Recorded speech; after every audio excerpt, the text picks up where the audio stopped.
You're here again, and that's a gift. May this story wrap around you like a warm blanket on a cold night. Rain fell on concrete. Gray clouds hung low. The city breathed heavily. Tuesday morning traffic crawled through downtown Pittsburgh like a slow-moving river of metal and exhaust. In the underground parking garage of the Meridian Corporate Tower, fluorescent lights buzzed overhead, casting everything in harsh white light that made the concrete walls look like the inside of a tomb. Thaddeus Beaumont adjusted his navy wool overcoat and checked his Rolex.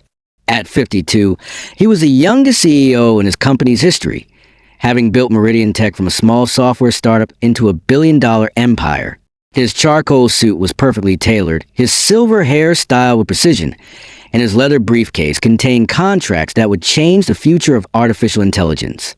But this morning, something felt different.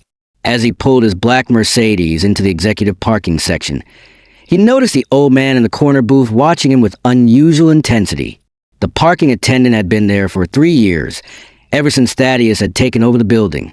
Always polite, always punctual, always wearing the same faded blue uniform that seemed too large for his thin frame. The man's name was Cornelius Whitmore, though everyone just called him Connie. He appeared to be in his 70s, with silver white hair that he kept neatly combed despite his modest circumstances. His uniform shirt was always pressed, even though the fabric was worn thin at the collar and cuffs. He wore thick-rimmed glasses that magnified his pale blue eyes, and his hands, Thaddeus noticed, were surprisingly steady for someone his age. "Morning, Mr. Beaumont," Connie said, his voice carrying a slight tremor that spoke of advanced years. "Looks like it's going to be a long day." Thaddeus nodded absently, his mind already focused on the morning's board meeting. But as he walked toward the elevator, something made him pause. On Connie's small desk, partially hidden beneath a stack of parking permits, was a worn notebook filled with complex mathematical equations. The handwriting was precise, elegant. The calculations were advanced, dealing with orbital mechanics and propulsion systems. Thaddeus had a master's degree in engineering from MIT, and he recognized the sophistication of the work immediately. "Connie," he called out, turning back, "what's it you're working on?" The older man's face flushed, and he quickly closed the notebook. "Oh, nothing important, sir. Just keeping my mind busy during the quiet hours." But Thaddeus had seen enough to know this wasn't casual doodling. These were the kinds of calculations that required years of advanced education and experience. He made a mental note to investigate further, though the morning's meeting soon pushed the encounter to the back of his mind. 3 floors above, in the executive conference room, Thaddeus faced his biggest challenge yet. The Department of Defense had approached Meridian Tech about developing artificial intelligence systems for the next generation of space exploration. The contract was worth $200 million, but it required expertise his company didn't possess. "We need someone with deep space experience," said General Patricia Hawthorne, a stern woman in her 50s whose military bearing commanded respect. "Someone who understands the unique challenges of operating in zero gravity, radiation exposure, and long-duration missions." Thaddeus's head of recruitment, a nervous young man named Bradley Ashford, shifted uncomfortably in his chair. "We've reached out to every major aerospace company, sir. The few experts with that kind of experience are already contracted to Cosmos or SpaceX. And frankly, most of them are asking for salaries we can't afford." "Then we find another way," Thaddeus said firmly. "This contract represents our future. We don't take no for an answer." But privately, he was worried. The deadline was approaching, and without the right expertise, they would lose the contract to a competitor. Everything he had built was riding on this moment. That evening, Thaddeus worked late, long after most of his employees had gone home. As he finally made his way to the parking garage, he found Connie still at his post, reading a thick technical manual under the dim light of his desk lamp. "You're here late," Thaddeus observed. Connie looked up, startled. "Oh, Mr. Beaumont, I didn't hear you coming. Mrs. Patterson in accounting had some trouble with her car. I stayed to help her get it started." Thaddeus glanced at the manual. It was a Cosmos technical publication on spacecraft propulsion systems, dated in 1985. The pages were dog-eared and filled with handwritten notes in the margins. "Interesting reading," he said carefully. Connie's expression grew guarded. I've always been fascinated by space exploration. Ever since I was a boy, really. My father used to say I had my head in the clouds, but I prefer to think of it as having my eyes on the stars. There was something in the old man's voice, a wistfulness that suggested deeper knowledge and perhaps deeper pain. Thaddeus found himself curious in a way he hadn't been about another person in years. Did you ever work in aerospace? He asked. Connie was quiet for a long moment, his fingers tracing the edge of the manual. A long time ago, in another life. What happened? The question hung in the air between them. Connie's eyes grew distant, and for a moment, Thaddeus saw something that looked like profound sadness. Sometimes the stars just aren't aligned the way you hope they'll be. Connie said finally, sometimes good intentions aren't enough. He closed the manual and stood up, his movements careful and deliberate. I should be getting home. My daughter will be worried. But as he gathered his things, Thaddeus noticed something else on the desk. A small framed photograph, partially hidden behind a coffee mug. In the picture, a much younger man in a Cosmos jumpsuit stood beside a rocket on a launch pad, his arm around a beautiful woman and a young girl. The man in the photograph looked exactly like Connie. Thaddeus felt his breath catch. Connie, wait. But the old man was already walking toward the exit, his footsteps echoing in the empty garage. Thaddeus stood there for a long moment, staring at the photograph, trying to process what he had just seen. That night, he couldn't sleep.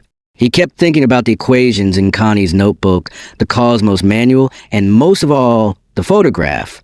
On impulse, he pulled out his laptop and began searching through old Cosmos archives. What he found changed everything. Dr. Cornelius Whitmore had been one of Cosmos's most brilliant propulsion engineers in the 1980s. He had worked on the Space Shuttle program, contributing to innovations that made multiple missions possible. His research on advanced propulsion systems had been groundbreaking, earning him recognition from his peers and a promising career trajectory. But then, in 1986, everything changed. The Challenger disaster had shattered more than just the space program. It had destroyed careers, ended dreams, and left a trail of broken lives in its wake. As Thaddeus read deeper into the archive reports, he discovered that Cornelius had been part of the team that had raised concerns about the O-ring seals in cold weather. His warnings had been documented, filed, and ultimately ignored. The weight of 7 lost lives had crushed him. According to records, he had resigned from Cosmos 6 months after the disaster, citing personal reasons. There was no mention of him in any subsequent aerospace publications. He had simply vanished from the industry he had dedicated his life to. The next morning, Thaddeus arrived at work early, his mind racing with possibilities and ethical dilemmas. He found Connie already at his post, methodically checking parking permits and organizing his small workspace. "We need to talk," Thaddeus said. Connie looked up, and this time, there was no surprise in his eyes. "You looked me up?" "I did." "Then you know why I'm here, directing parking instead of designing spacecraft." Thaddeus pulled a chair close to Connie's desk. "I know what happened with Challenger. I know you tried to stop it." Connie's hand stilled.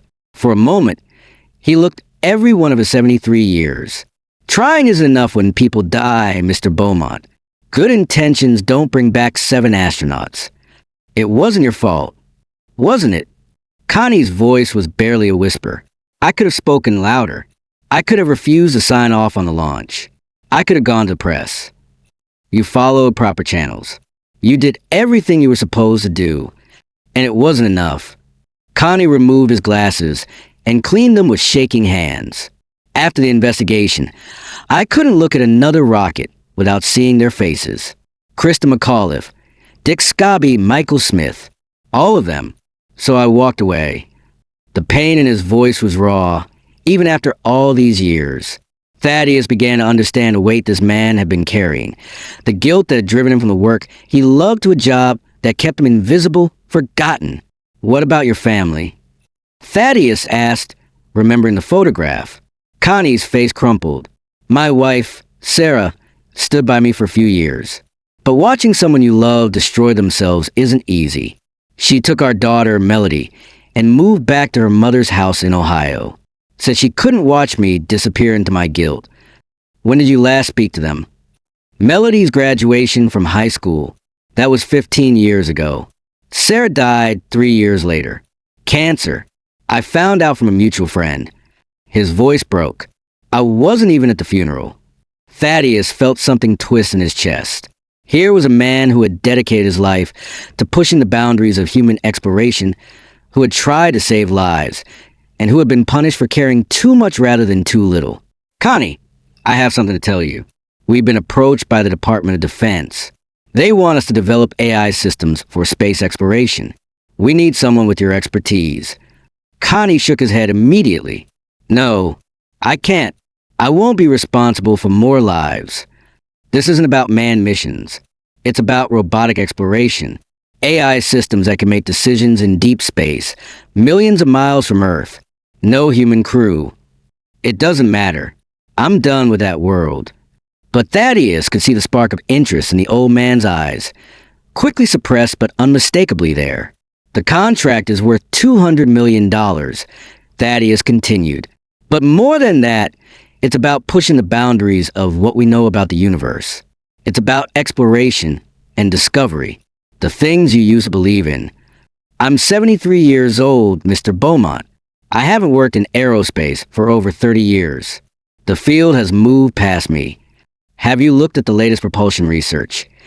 Connie's silence was answer enough.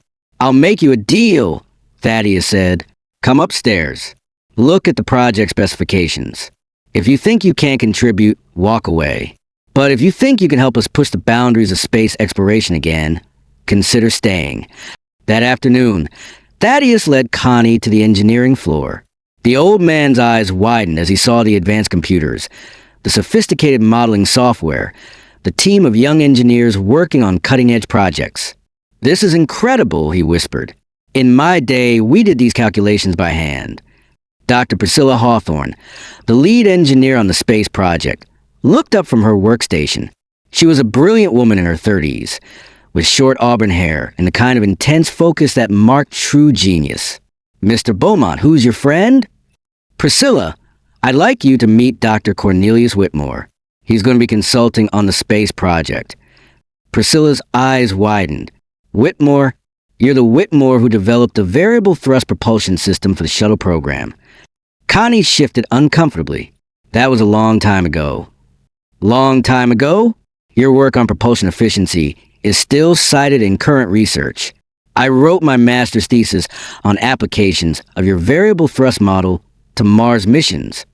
For the first time since Thaddeus had known him, Connie looked genuinely surprised. You've read my work? Read it? I've built on it. We all have. Your research laid the groundwork for half the propulsion systems in use today. Thaddeus watched as something shifted in Connie's expression. The man who had been invisible for decades was suddenly being recognized for contributions he thought had been forgotten. I'd love to show you what we're working on, Priscilla continued. We're developing AI systems that can adapt propulsion parameters in real time based on changing conditions. It's an evolution of your original variable thrust concept. As the afternoon wore on, Thaddeus watched Connie transform. The hesitant parking attendant disappeared, replaced by a sharp-minded engineer who asked probing questions and offered insights that made the young engineers stop and take notes. The challenge with deep space missions, Connie explained, sketching equations on a whiteboard, is that you can't rely on ground control for real-time decisions. The communication delay to Mars is up to 24 minutes. By the time you send a command and receive confirmation, your spacecraft could be in serious trouble.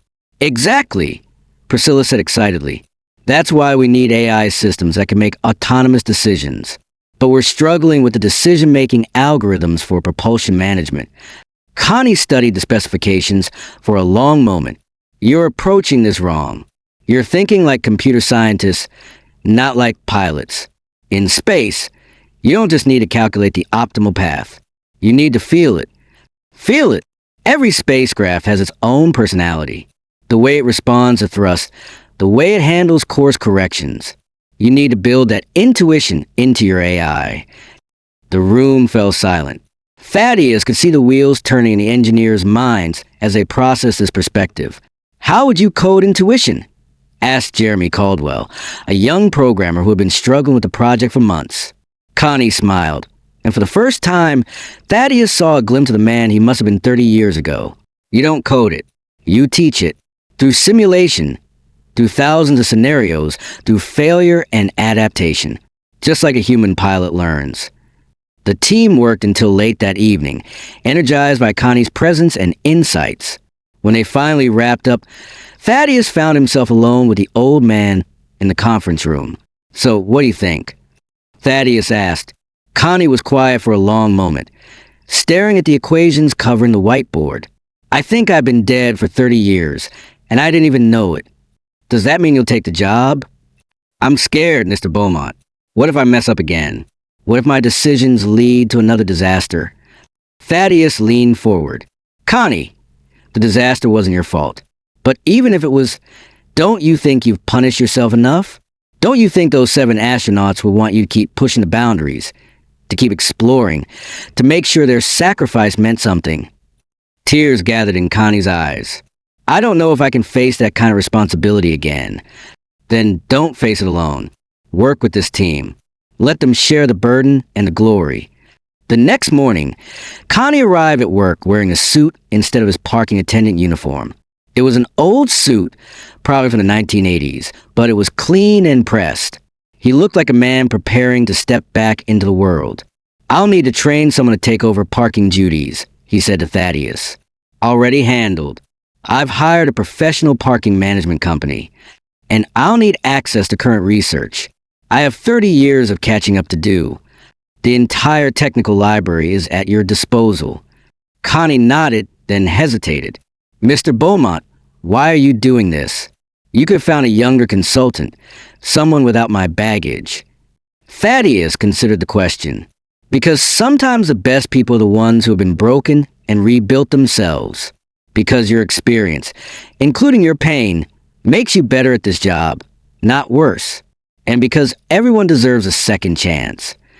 Over the following weeks, Connie threw himself into the project with an intensity that amazed everyone. He arrived early, stayed late, and approached each problem with a combination of deep knowledge and hard-earned wisdom. The breakthrough came on a Thursday afternoon. The team had been struggling with a scenario where the AI system would need to make a split-second decision about whether to abort a landing or risk a crash. The calculations were complex, involving multiple variables and uncertain outcomes. The computer keeps choosing the safe option, Priscilla explained, frustrated. It aborts the landing every time there is any uncertainty. But that's not what a human pilot would do, Connie said quietly. A human pilot would accept some risk if the potential reward was great enough. How do you quantify that? Connie stared at the simulation for a long moment. You don't quantify it. You feel it. And sometimes you make the wrong choice. He began typing, his fingers moving across the keyboard with surprising speed. What if we program the AI to accept that submissions will fail?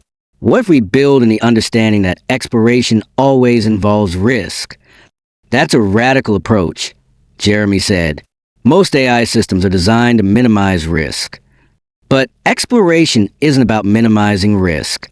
It's about managing it. It's about knowing when to push forward and when to pull back.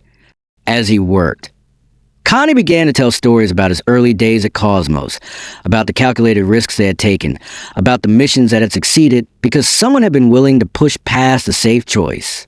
The day before the first moon landing, he said, "Do you know what the computer was telling mission control? It was saying abort. Too many variables, too much uncertainty." But Armstrong and Aldrin looked at the data and decided to trust their instincts. They landed with 17 seconds of fuel remaining. The team worked through the night, refining the algorithms, testing scenarios, pushing the boundaries of what was possible. By dawn, they had created something unprecedented, an AI system that could make intuitive decisions based on incomplete information. The Pentagon review was scheduled for the following week. General Hawthorne arrived with a team of experts, ready to evaluate Meridian Tech's proposal. "Gentlemen," she said, settling into the conference room, "we've seen a lot of presentations. Convince us that your approach is different. Thaddeus looked at Connie, who stood up slowly. He had aged visibly over the past few weeks, the intensity of the work taking its toll. But his eyes were bright, alive in a way they hadn't been for decades. General, 30 years ago, I was part of a team that made a terrible mistake. We prioritized schedule over safety, and 7 people died because of it.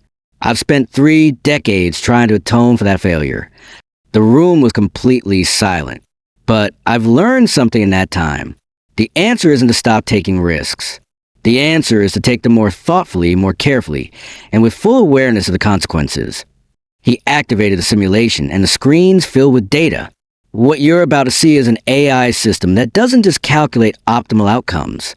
It makes decisions the way a human would, accepting risk when potential for discovery justifies it. The simulation ran through a series of increasingly complex scenarios. The AI system navigated asteroid fields, managed fuel shortages, and made split-second decisions about whether to continue or abort missions. Remarkable, one of the Pentagon experts whispered. It's making intuitive leaps that would normally require human judgment. But the real innovation, Connie continued, is that it learns from failure. Every time it makes a wrong choice, it incorporates that experience into future decisions. It doesn't just avoid mistakes. It grows from them. General Hawthorne leaned forward. Dr. Whitmore, what gives you confidence that the system won't make the same kind of catastrophic errors that have plagued space exploration? Connie was quiet for a moment, because it's been designed by someone who has lived with the consequences of those errors. Someone who understands that perfection isn't the goal. Growth is. The contract was awarded to Meridian Tech the following week. The announcement made headlines in the aerospace industry, not just because of the innovative technology, but because of the story of the parking attendant who had turned out to be a legendary Cosmos engineer. But for Connie, the real victory was smaller and more personal. On the evening after the contract was signed, he sat in his small apartment, staring at a phone number he had memorized but never had the courage to call. Finally, he dialed. "Hello? Melody? It's your father." There was a long pause. "Dad, I know I don't have a right to call. I know it's been too long. But I wanted you to know that I'm finally ready to be the person I should have been all along. Dad, I've been waiting for this call for 15 years. They talked for 3 hours. About her life, her career as a teacher, her children he had never met, about his work, his guilt, his long journey back to the living. "I have something to tell you," Melody said finally. "Mom never stopped loving you. She was angry, yes, but she never stopped hoping you'd find your way back. I wish I could have been there for her funeral. She knew you were grieving in your own way. She understood that some people need to heal in isolation before they can heal with others." The following month, Connie made a trip to Ohio. He stood at Sarah's grave for the first time, placing a bouquet of the roses she had loved. He told her about the project, about the second chance he'd been given, about the granddaughter he was finally ready to meet. "I'm sorry I wasn't stronger," he whispered.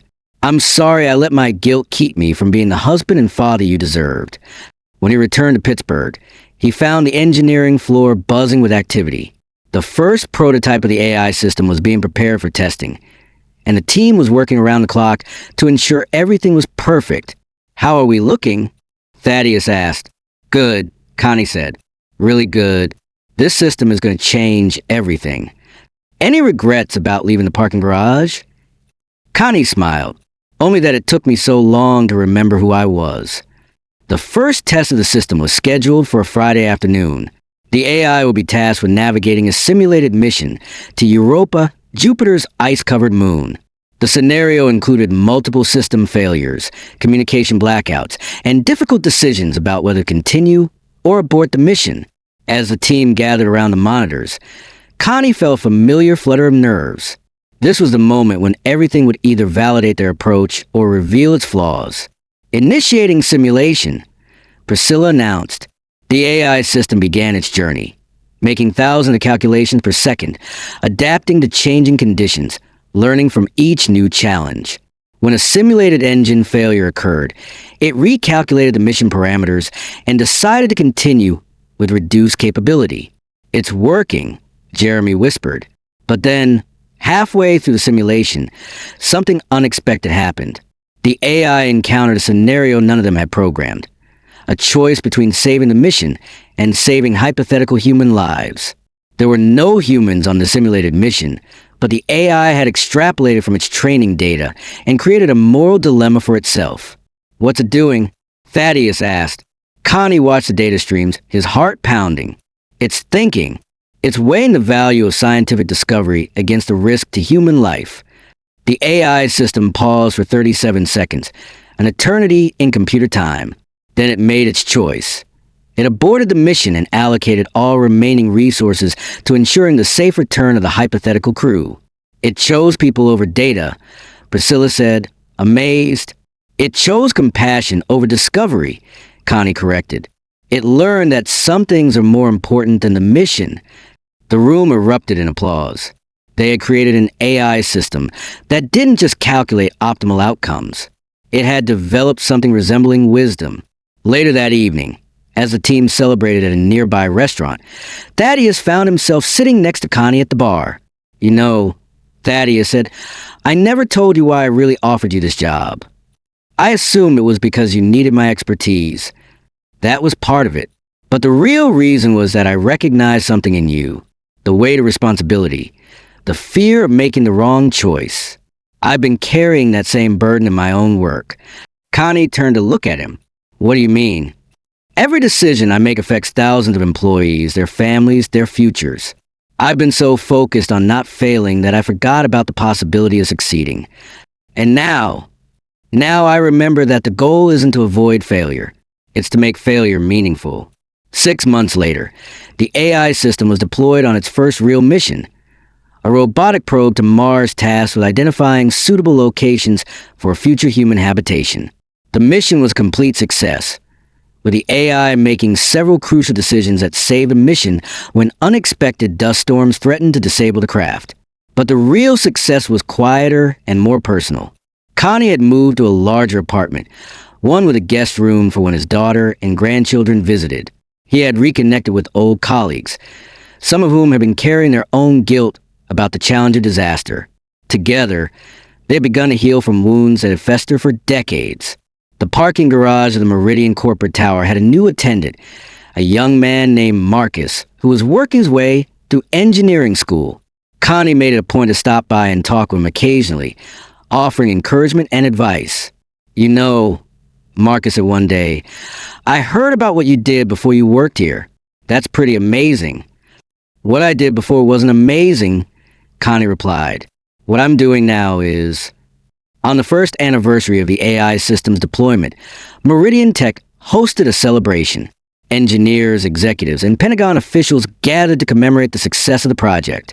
But Connie was most proud of the small group, sitting at a table near the back of the room. His daughter Melody was there, along with her husband and their 2 children. His 8-year-old granddaughter, Luna, sat beside him, fascinated by the stories of robots traveling to distant worlds. "Grandpa," she said, "when I grow up, I want to be a space explorer like you. You can be anything you want, sweetheart. But remember, exploration isn't just about going to new places. It's about discovering who you are along the way." As the evening wound down, Thaddeus approached Connie's table. "How does it feel to be back in the spotlight?" he asked. Connie looked around the room, at the celebrating engineers, at his family, at the future stretching out before them all. "It feels like coming home," he said. "But more than that, it feels like moving forward." "Any advice for the next generation of space explorers?" Connie considered the question, his eyes moving to his granddaughter, who was sketching rockets on a napkin. "Don't be afraid to fail," he said finally. "Be afraid of not trying. Be afraid of letting your mistakes define you instead of teach you. And remember that the greatest discoveries often come from the courage to start over." Later that night, as Connie tucked Luna into bed in his guest room, she asked him one more question. "Grandpa, were you really just a parking attendant?" Connie smiled. "I was never just anything, sweetheart. I was a person who lost his way for a while. But sometimes losing your way is the only way to find out who you really are. And who are you really? I'm someone who reaches for the stars, even when I'm afraid of falling. I'm someone who believes in second chances. And most of all, I'm your grandfather, and that's the most important job I've ever had. As Luna drifted off to sleep, Connie stood by the window, looking up at the night sky. Somewhere out there, beyond the glow of city lights, a small robotic probe was making its way toward Mars, guided by an AI system that had learned to balance courage with wisdom, discovery with compassion. It was a beautiful thing, he thought, to be part of something larger than yourself, to know that your work, your failures, your growth, all contributed to humanity's endless journey toward understanding. The stars looked different now than they had 30 years ago. They no longer seemed like distant, unreachable points of light. They looked like destinations, like promises, like hope made visible against the darkness. And in that moment, Cornelius Whitmore, former Cosmos engineer, former parking attendant, current space exploration consultant, and full-time grandfather, felt the weight of his past lift from his shoulders and transform into the wings that would carry him toward whatever came next. The future was vast and full of possibility, and he was finally ready to explore it.